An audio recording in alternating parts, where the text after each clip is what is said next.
수행자들이 이구동성으로 하는 말이 있습니다. 그건 마음 밖에서 깨달음을 구하지 말라는 것입니다. 마음 밖에는 진리가 없다는 얘기인데 여기에는 그럴 만한 이유가 있습니다. 산업혁명 이후 과학의 급속한 발달은 인류의 문명을 수직으로 상승시켰고 그만큼 지식도 풍부해졌습니다. 하지만 오늘날 우리가 알고 있는 지식은 미미합니다.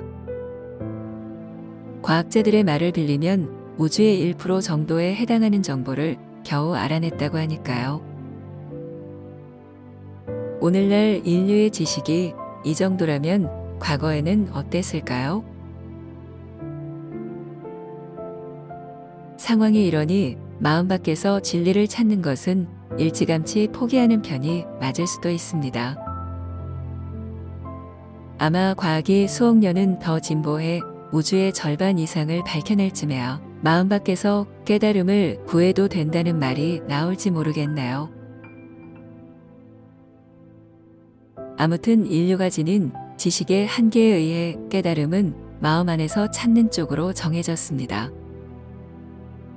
여기서 일체유심조가 자연스럽게 나오면서 수행의 지남차가 되었고요. 그렇다면 정말로 깨달음은 마음 안에 있는 것이 맞을까요? 우리는 이 시점에 마음의 안과 밖을 따져볼 필요가 있습니다.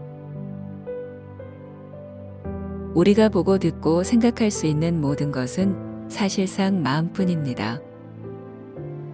마음 밖으로 빠져나갈 방법이 전혀 없으니까요. 그렇기에 마음의 안과 밖이라는 구별은 큰 의미가 없습니다.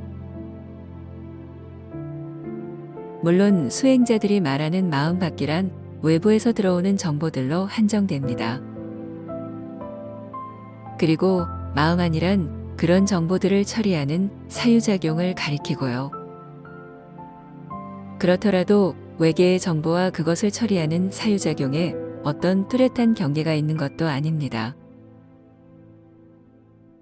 심리학에서 말하는 집단의식과 생명과학에서 말하는 거울 뉴런을 고려하면 더더욱 마음의 안과 밖이 모호해집니다. 이들의 관점에 따르면 존재란 거대한 유기체적 정보 덩어리이고 이 가운데 극히 일부가 폐쇄되면서 나라는 관념이 생겼다고 합니다. 이렇게 보면 나의 마음이란 것도 일종의 정보 현상일 따름이고 그렇기에 마음에 안팎을 나눌 이유가 없게 됩니다. 물론 세상만사 생각하기 나름이니 억지로라도 마음의 안과 밖을 정할 수는 있습니다. 그리고 마음 안에서 외부 정보를 처리하는 사유작용에 초점을 둘 수도 있고요.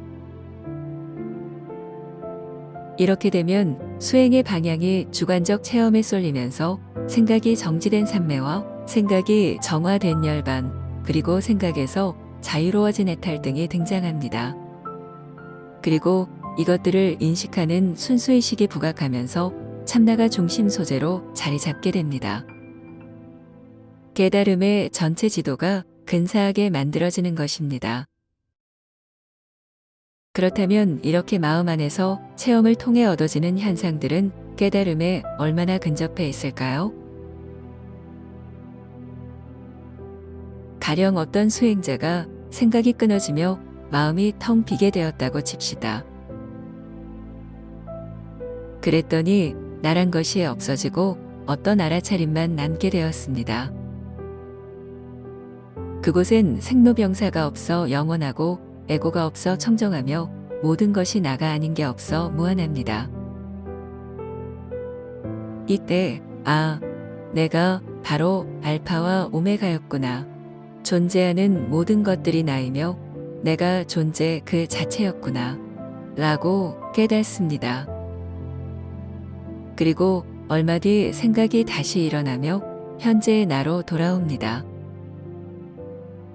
그리고는 선정에서 경험한 것을 끄집어내어 내가 붓다였구나를 되새기며 진한 감동에 젖습니다.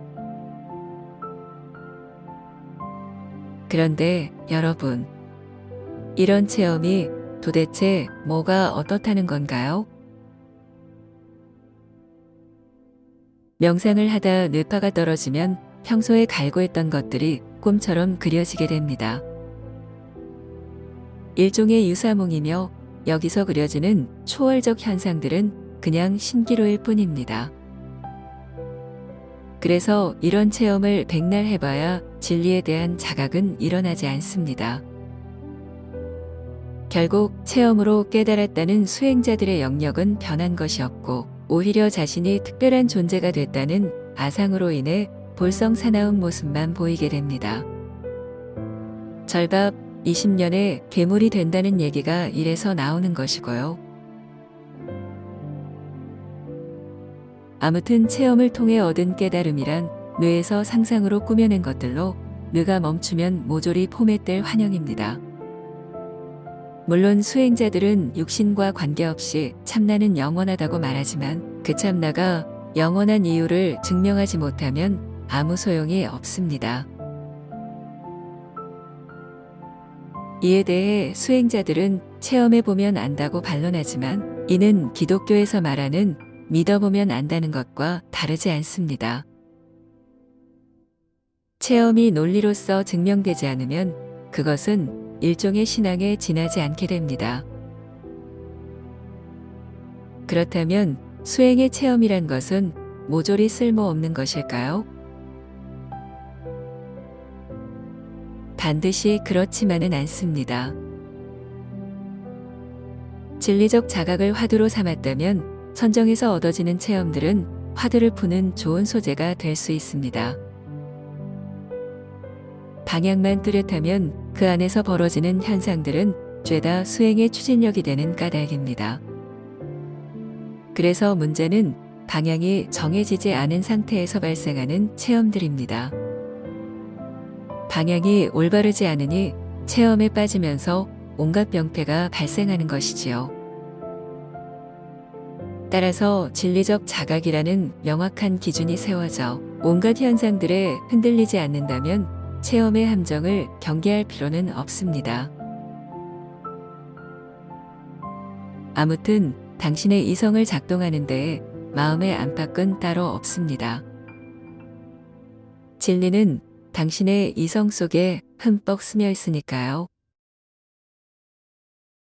따라서 당신은 진리를 알고 싶은 마음을 내면 됩니다.